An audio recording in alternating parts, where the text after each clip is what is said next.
Hello friends, आप सभी को ओम नमः शिवाय। तो आज की इस वीडियो में हम जो है राजन श्योर सीरीज जो है डीएलएड थर्ड सेमेस्टर का जो पहला पेपर होता है उसका हम जो है बहुविकल्पी प्रश्न करने वाले हैं। तो आपको जो है वीडियो में लास्ट तक बने रहना है, क्योंकि वीडियो थोड़ा लंबा होने वाला है, क्योंकि हम एक ही वीडियो में सारा क्वेश्चन जो है करने वाले हैं। तो फटाफट से आप चैनल को सब्सक्राइब कर लो और अपने दोस्तों को भी शेयर कर दो। तो फटाफट से हम पहुँच जाते हैं अपने पहले वाले क्वेश्चन पे। तो पहले वाला क्वेश्चन क्या हमारा कहता है कि क्रियात्मक शोध के अंतर्गत समष्टि के छोटे से भाग को क्या कहते हैं। तो समष्टि के छोटे से भाग को क्या कहते हैं, तो यह जो है न्यायादर्श वाला ऑप्शन सही हो जाएगा। सेकंड नंबर क्वेश्चन पे आते हैं। रीता ने भाषा में 60 अंक प्राप्त किए। 60 अंक प्राप्त करना प्रदर्शित करता है, क्या करता है प्रदर्शित, तो यह जो है मापन वाला ऑप्शन इसमें से सही हो जाएगा।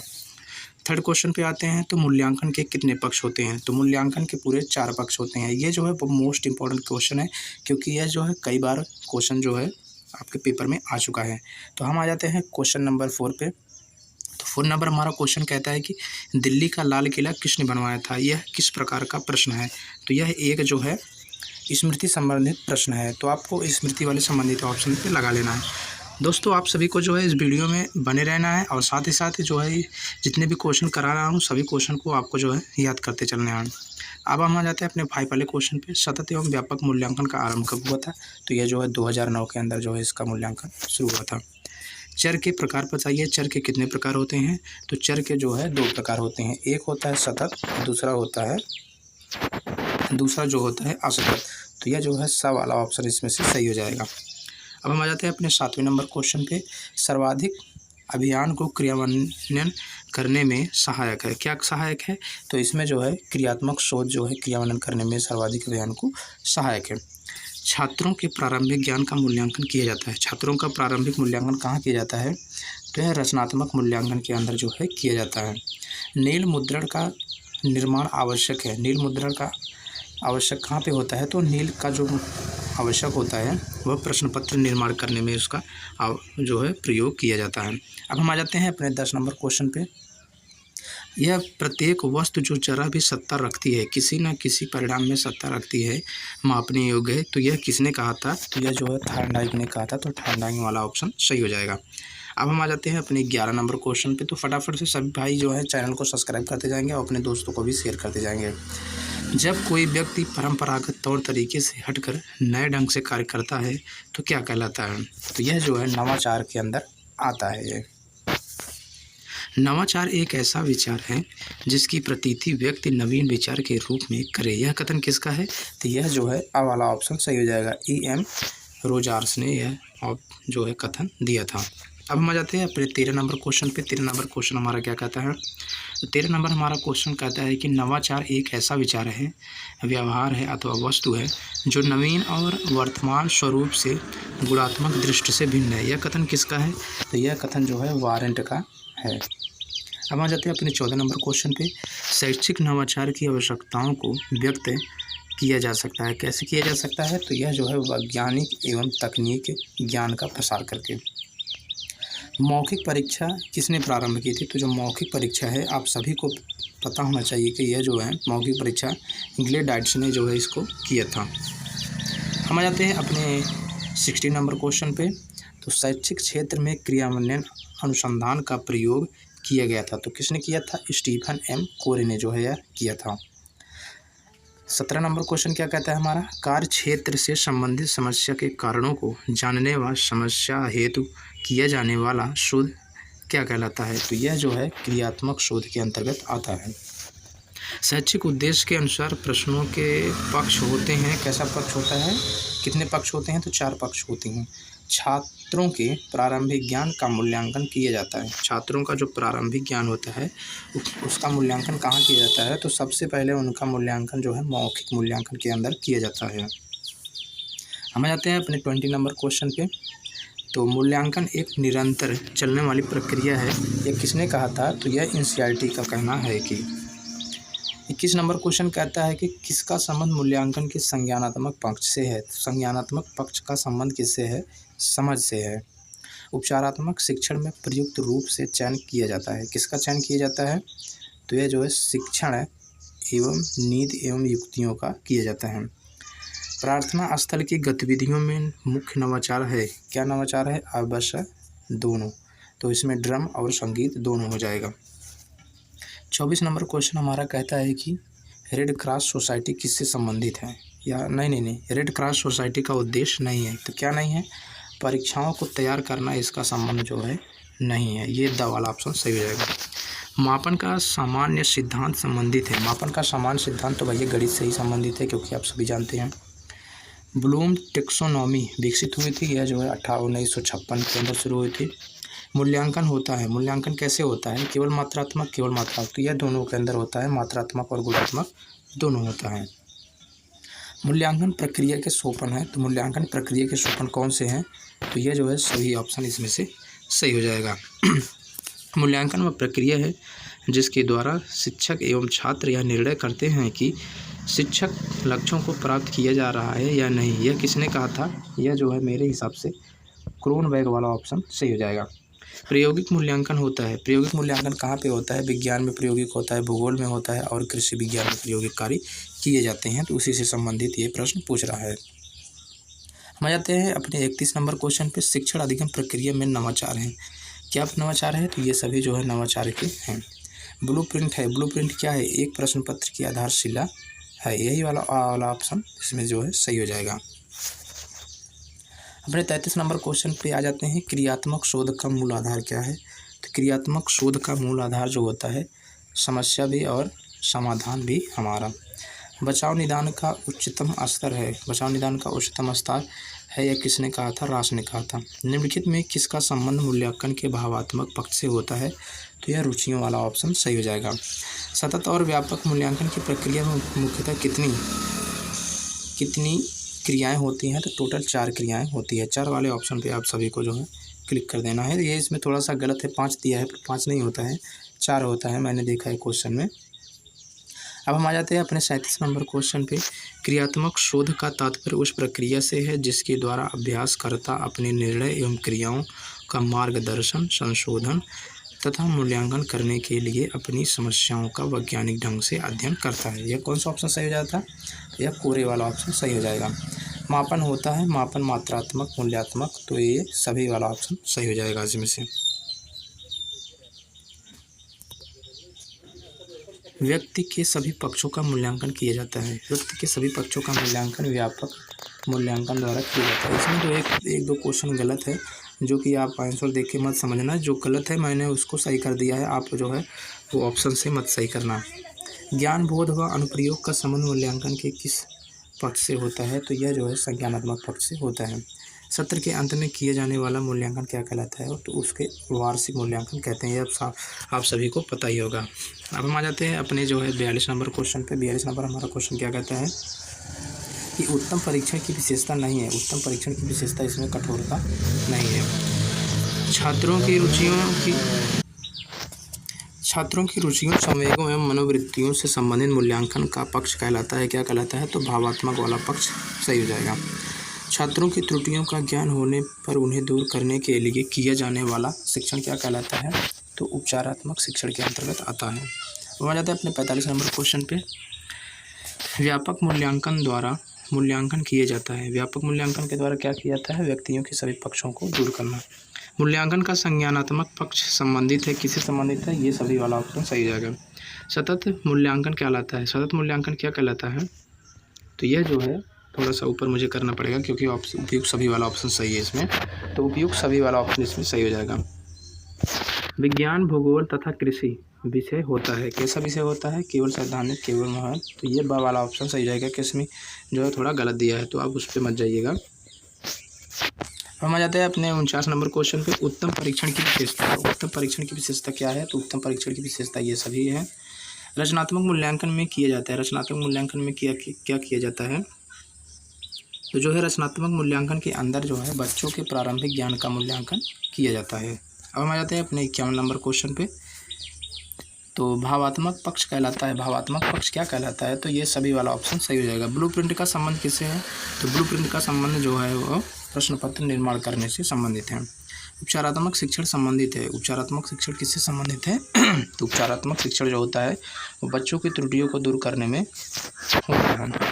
बच्चों द्वारा किए गए कार्य एवं उपलब्धियों का विवरण रखने हेतु प्रयोग तैयार किया जाता है। तो यह किसने तैयार किया जाता है? तो प्रोफाइल वाला ऑप्शन सही हो जाएगा। निम्नलिखित में से किसके द्वारा यह पता चलता है कि बच्चों ने अभी तक कितना ज्ञान व कौशल अर्जित किया है, कितना नहीं? तो यह मापन के द्वारा पता किया जाता है। निम्नलिखित में से कौन सी क्रिया शोध की विशेषता है? तो यह सो है अनुभवजन्य होती है। क्रियात्मक शोध का संपादन कितने चरणों में होता है? तो यह संपादन जो है 6 चरणों के अंदर होता है। क्रियात्मक शोध में समस्या की पहचान करते समय होने वाला तथ्यों की जानकारी के अंतर्गत नहीं करता है। क्या नहीं करता है? परिव्यक्ति। क्रियात्मक शोध की सभी समस्या का प्रस्तावित उत्तर क्या कहलाता है? तो यह जो है प्रस्तावित उत्तर जो है मेरे हिसाब से परिकल्पना के अंदर आता है। अब हम आ जाते हैं अपने 60 नंबर क्वेश्चन पे। क्रियात्मक शोध जिस लक्ष्य समूह के बारे में किया जाता है उसे क्या कहते हैं? तो उसे हम समष्टि के रूप में जानते हैं। कौन सा क्रियात्मक शोध के उपकरण अंतर्गत नहीं आता है? तो यह जो है प्रत्यक्षात्मक वाला ऑप्शन सही हो जाएगा। बालक एक ऐसी पुस्तक है जिसका अध्ययन अध्योपांत शिक्षक कक्षा में करता है। तो यह कथन किसका है? तो यह जो है रास का कथन है। अब हम आ जाते हैं अपने 63 नंबर क्वेश्चन पे, जिसको 63 बोलते हैं। निबंधात्मक परीक्षण के प्रश्न होते हैं। निबंधात्मक प्रश्न के परीक्षण जो होते हैं वो उदाहरणार्थ प्रश्न होते हैं। वस्तुनिष्ठ परीक्षण की विशेषता नहीं है। वस्तुनिष्ठ परीक्षण की विशेषता कौन सी नहीं है? पाठ्यक्रम की व्यापकता जो है इसमें सही हो जाएगा। समस्या हमारे व्यवहार भी हमारा, ये पहले भी आप देख चुके हैं, तो यह क्रियात्मक शोध के अंतर्गत आता है। शैक्षिक मूल्यांकन का अंग कौन सा इसमें नहीं है? तो इसमें शैक्षिक का मूल्यांकन का अंग इसमें से एक नहीं है, वो है अधिगम अनुभव। परिकल्पना होती है। परिकल्पना कैसी होती है? समाधान का पूर्ण अनुमान लगाना। मेरे से छात्र क्वेश्चन थोड़ा पढ़ने में गलती हो गया। शैक्षिक मूल्यांकन का अंग इसने बोला है, तो वो अधिगम अनुभव है। बाकी इसमें से सभी जो है वो अधिगम से संबंधित नहीं है। हम आते हैं अपने 68 नंबर क्वेश्चन पे। 68 नंबर क्या कहता है? मापन का सामान्य सिद्धांत संबंधित है। मापन का सामान्य सिद्धांत जो है वो गणित से संबंधित है। मापन के निश्चित स्वीकृत नियमों के अनुसार वस्तुओं को अंक प्रदान करने की प्रक्रिया है। यह किसने कहा था? तो यह जो है S.S. स्टीवेंस ने बोला था। अपने 17 नंबर क्वेश्चन पे आने के बाद हम पढ़ते हैं कौन सा क्वेश्चन हमारा है। शैक्षिक उद्देश्य के अंग। शैक्षिक उद्देश्य के अंग कौन से होते हैं? तो ये सभी वाले ऑप्शन जो है सही हो जाएंगे।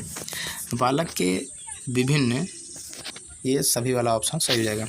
बालक के विभिन्न कौशल विकसित होने वाला क्षेत्र कौन सा है? तो ये द वाला ऑप्शन सही हो जाएगा। रास का कथन है। रास का क्या कथन है? बचाव निदान का उच्चतम स्तर वाला ऑप्शन इसमें सही हो जाएगा। क्रियात्मक शोध में शोधकर्ता होता है। क्रियात्मक शोध में शोधकर्ता कैसा होता है? तो वह उत्पादकता एवं उपभोक्ता दोनों होता है। मूल्यांकन प्रक्रिया का केंद्र बिंदु होता है। मूल्यांकन प्रक्रिया का केंद्र बिंदु भैया जो है वो हमारे विद्यार्थी जी का किया जाता है। रचनात्मक मूल्यांकन का मुख्य उद्देश्य क्या है? रचनात्मक मूल्यांकन का मुख्य उद्देश्य क्या है? कि छात्रों के सीखने की क्षमता को बढ़ाना। हाँ, तो ये वाला ऑप्शन मुझे थोड़ा सा सही लग रहा है, पर प्रॉपर सही तो यही है कि सीखने में आने वाली कठिनाइयों को समझना और उन्हें दूर करना। मूल्यांकन मापन से अलग है। कैसे अलग है? तो यह जो है गुणात्मक न्याय की प्रक्रिया से थोड़ा अलग है। मापन का सामान्य सिद्धांत संबंधित है। मापन का सामान्य सिद्धांत गणित से संबंधित है। मैंने अभी आपको बताया। निम्नलिखित में कौन एक प्रभावी मूल्यांकन प्रणाली की विशेषता नहीं है? तो इसमें जो है जटिलता एक वाला ऑप्शन सही हो जाएगा। अब हम आ जाते हैं अपने 79 नंबर क्वेश्चन पे। 79 नंबर क्वेश्चन हमारा क्या कहते हैं? विज्ञान का आरंभ अवलोकन से होता है तथा इसकी अंतिम पुष्टि के लिए अवलोकन में ही लौटना पड़ता है। अवलोकन की यह परिभाषा किसने दी थी? यह जो है गुड तथा हैट की है। सार्थक ज्ञान के लिए निदान एवं उपचार का मार्ग प्रशस्त करता है। कौन करता है? तो यह मापन जो है करता है। विद्यार्थियों के सतत एवं समग्र मूल्यांकन CCE प्रभावी जोर दिया जाता है। किस पे जोर दिया जाता है? तो राष्ट्रीय शिक्षा नीति 1986 ने इस पर जोर दिया था। बौद्धिक योग्यता में बोध का अंग नहीं है। बोध का अंग कौन सा नहीं है इसमें से? तो अनुप्रयोग वाला ऑप्शन सही हो जाएगा।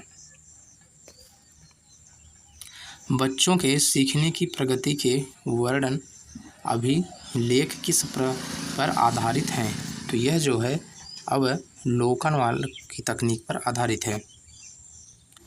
क्रियात्मक शोध का अंतिम चरण क्या होता है? क्रियात्मक शोध का अंतिम चरण होता है निष्कर्ष। क्रियात्मक अनुसंधान का प्रमुख उद्देश्य क्या है? तो नैदानिक होता है। सामुदायिक सहभागिता में नवाचार है। सामुदायिक सहभागिता में नवाचार, ये सभी वाला ऑप्शन सही हो जाएगा। अब आ जाते हैं अपने 87 नंबर क्वेश्चन पे। क्रियात्मक शोध के प्रवर्तक हैं। क्रियात्मक शोध के प्रवर्तक कौन है? स्टीफन एस कोरे हैं। एक विद्यालय के प्रधानाचार्य द्वारा विद्यार्थियों को विभिन्न संवेगात्मक समस्याओं के कारणों को पहचानने व उन्हें दूर करने हेतु कौन सा अनुसंधान किया जाता है? तो यह जो है क्रियात्मक अनुसंधान किया जाता है। अब हम जाते हैं अपने 89 क्वेश्चन पे। तो क्या कहता है? सतत एवं व्यापक मूल्यांकन का आरंभ 2009 के अंदर हुआ था। रीता ने भाषा में 60 अंक प्राप्त किए। 60 अंक प्राप्त करना क्या कहलाता है? तो यह जो है मापन कहलाता है, क्योंकि मापन के द्वारा ही तो वो 60 अंक प्राप्त किया है। प्रोफेसर स्टीफन एम कोरे की पुस्तक कौन सी है? तो यह जो है एंशियंस ऑफ एजुकेशन मेजरमेंट, इनका जो है पुस्तक का नाम है। आज हैं 92 क्वेश्चन पे। क्या बोल रहा है 92 क्वेश्चन? मूल्यांकन की शैक्षिक आवश्यकता किसको होती है? मूल्यांकन की शैक्षिक आवश्यकता सभी को होती है। सामान्य रूप से मूल्यांकन के पक्ष होते हैं। सामान्य रूप से मूल्यांकन के पक्ष कैसे होते हैं? 6 पक्ष होते हैं।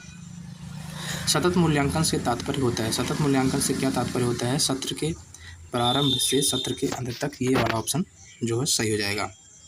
अब हम आ जाते हैं अपने 95 नंबर क्वेश्चन पे।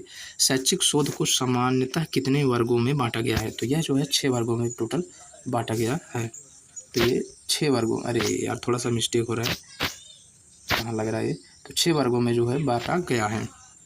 ब्लूम के ज्ञानात्मक पक्ष के अंतर्गत नहीं आता है। क्या नहीं आता है? तो मूल्य का आंकना जो है इनके अंतर्गत नहीं आता है। किसी समस्या का प्रस्तावित उत्तर क्या कहलाता है? परिकल्पना और उपकल्पना जो है कहलाता है। 95 क्वेश्चन हमारा कहता है कि दिल्ली का लाल किला किसने बनवाया? कैसे संबंधित प्रश्न है? तो यह एक स्मृति संबंधित प्रश्न है। निम्नलिखित में कौन सा वस्तुनिष्ठ प्रकार का प्रश्न नहीं है? वस्तुनिष्ठ का प्रकार का प्रश्न कौन सा नहीं है? लघुत्तरी प्रश्न, क्योंकि लघुत्तरी प्रश्न में हमें लिखना पड़ता है और बहुविकल्पी प्रश्न या वस्तुनिष्ठ प्रश्न में हमें जो है सिर्फ क्लिक करना होता है। मूल्यांकन एक निरंतर चलने वाली प्रक्रिया है। यह कथन किसका है? तो यह जो है एनसीईआरटी का कथन है। शैक्षिक उद्देश्यों के अंग है। शैक्षिक उद्देश्य के अंक कौन से हैं? तो ये सभी वाला ऑप्शन सही हो जाएगा। रीता ने गणित में 50 अंक प्राप्त किए। 50 अंक प्राप्त करना क्या कहलाता है? तो यह जो है 50 अंक प्राप्त करना क्या कहलाता है? तो यह मापन कहलाता है। उत्तम परीक्षण की विशेषता नहीं है। कठोरता जो है उत्तम परीक्षण की विशेषता नहीं है। अब हम आ जाते हैं अपने 104 नंबर क्वेश्चन पे। 104 नंबर क्वेश्चन हमारा क्या कहता है? ज्ञान बोध व अनुप्रयोग का संबंध मूल्यांकन के किस पक्ष से होता है?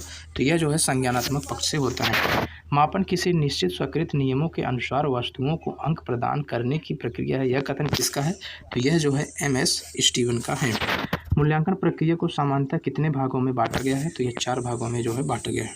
शैक्षिक नवाचार से तात्पर्य है। शैक्षिक नवाचार से तात्पर्य ये दोनों होते हैं, अपने प्रक्रिया में नवाचार और शिक्षण विधि में नवाचार। मूल्यांकन का अनुरूप है। मूल्यांकन का अनुरूप क्या है? इसमें से सा वाला ऑप्शन सही हो जाएगा। ऐसा परीक्षण जो बार बार प्रयोग करने पर एक जैसा परिणाम देता है क्या कहलाता है? तो यह जो है विश्वसनीयता कहलाता है। जितनी बार आप करेंगे उतनी बार वह सेम ही देगा। उत्तम परीक्षण की विशेषता है। उत्तम परीक्षण की विशेषता ऑप्शन द वाला सही हो जाएगा, क्योंकि उत्तम परीक्षण की विशेषता ये सभी हैं। आ जाते हैं अपने 111 नंबर क्वेश्चन पे। आपको वीडियो को लास्ट तक बने रहना। थोड़ा सा क्वेश्चन और बचा है मेरे दोस्तों। तो शोध कितने प्रकार के होते हैं? शोध जो है टोटल 2 प्रकार के होते हैं।